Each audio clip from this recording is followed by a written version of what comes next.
So someone should write an essay called Fear of Transplanet if they already haven't.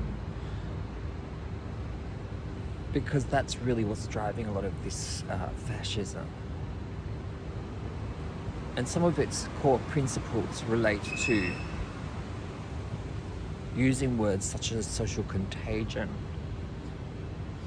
speaking of what is called gender ideology by gender critical feminists, a kind of religious thinking, something outside of rationality. Of course, the people who use this kind of terminology are located within the former imperial centres. So here I would cite the United Kingdom, that is often called comically TERF Island, but also the United States. I'm located within so-called Australia, which is a colonised country. It still exists within states of coloniality.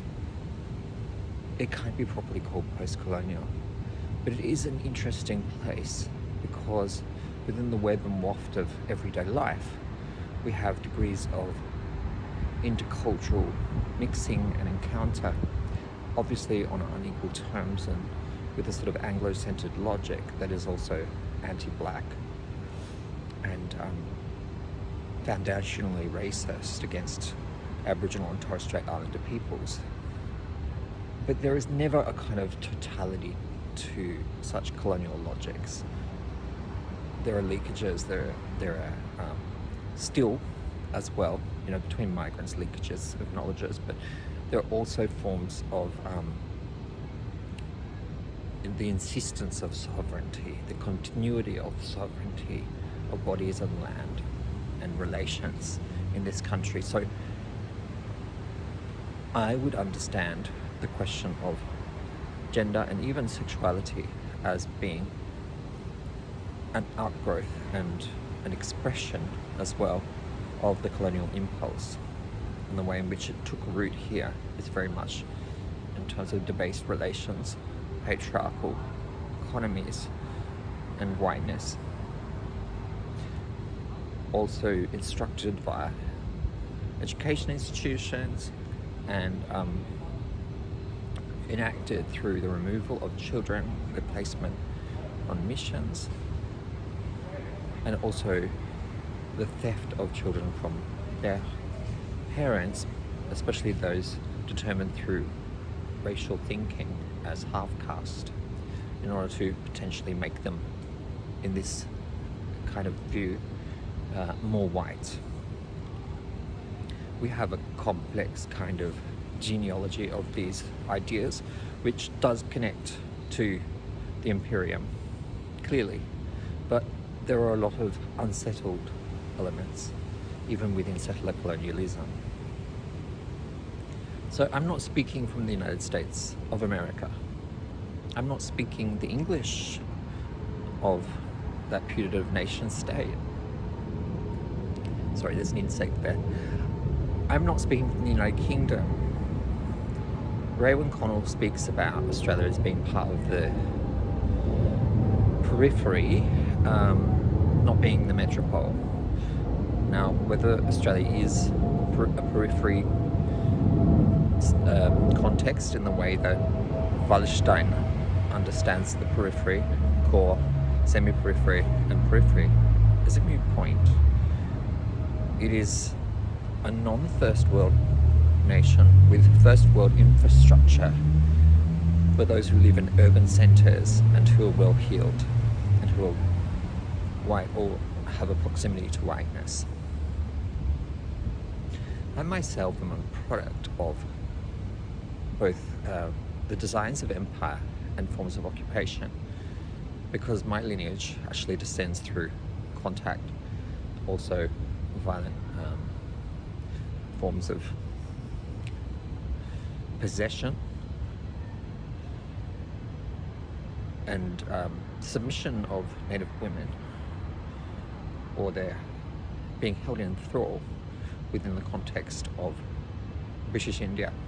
And this is before the Raj. But on my mum's side, that's where her father descends from, and they were Eurasian. So I've inherited elements of that mixing and that very complicated history. But I've begun to examine it in all its dimensions: gendered, racialized, sexualized. And in some ways, some of that presses down on my own body. I'm a bit of a revenant in a sense, because I look more like, my mum's father's side, and not everyone in the family does. But I sort of way back to understand these histories between British India and British colonized Australia, and also within the context of my life, having been born into the era of multiculturalism in this country and the end of the white Australia policy. But that's the context in which roughly I speak. I mean, I could say more about it. My forebears also attempted to blend and racially pass, even if they were actually questioned about these things, and played up their exoticism to some extent, or cloaked it in euphemisms. That's the way they survived within the period of assimilation in this country.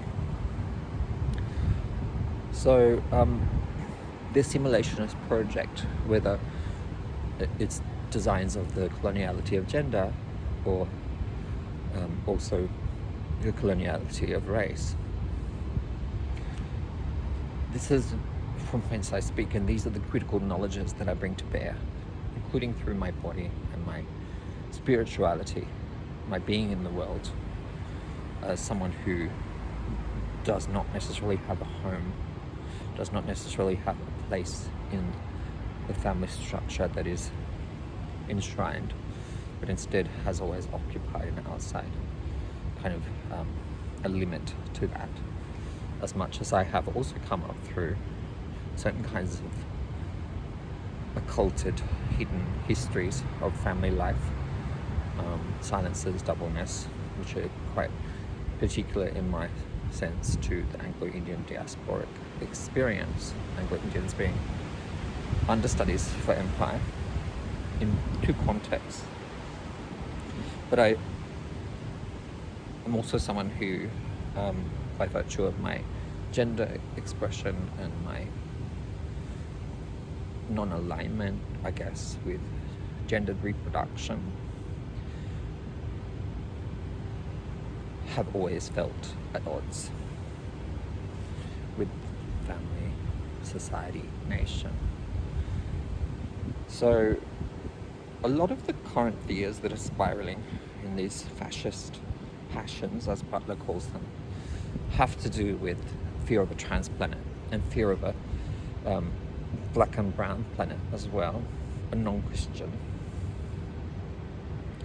a world otherwise that's not beset by claims to faux rationality and faux kind of secularism. So all the accusations that are leveled at us as queers, as trans, have to do with that civilizing project, right, which continues unabated from the global north and intends to classify, discipline southern bodies, whereby effectively gender orders and things that have to do with ways of thinking gender and body represent a kind of alterity, but a resurgent or insurgent one. We must insist on this, because this is the way of understanding the world's otherwise and a different kind of trans planet. Now, the word trans isn't one that circulates without its problematics, but it is being refunctionalized and taken up, including by subjects who are situated within plural bodies and with a kind of plural politics of life. And so that involves a different kind of social reproduction, which is not contingent on Western, patriarchal, colonial, capitalist orders of vertical power over bodies and minds and territories. And so in that sense, it's important for us to question the basis upon which this idea of social contagion is pivoting. Even within some books that are being produced in the United Kingdom, I just saw a title. Not just in the online digital spaces and social media, although the algorithm is very much bent that way or pivots that way, but also within so-called academic production, right, gender critical, etc. I must insist that this is production by white feminists that have a beef with trans people and also have a kind of invisible white superiority which marks all of their work and their presumptions about categories like woman and man, masculine and feminine, and bodies that express both, neither. So a different horizon of speaking and thinking would suggest that these sorts of fears around contagion are instrumental to fascist passions and power over, because they basically treat trans people as if we're a monstrous other that must be extirpated in the name of the preservation of read Western civilization. That is the cause of the crisis, which is actually the crises of global capitalism and ecological collapse, as well as violence and the war on women in plural, especially women who are racialized, and that also includes trans women and trans men and men, racialized men. It's very important for us to gather strength, knowledge and resources to speak back to this latest iteration of empire and its will to power in the form of fascism, neo-fascism.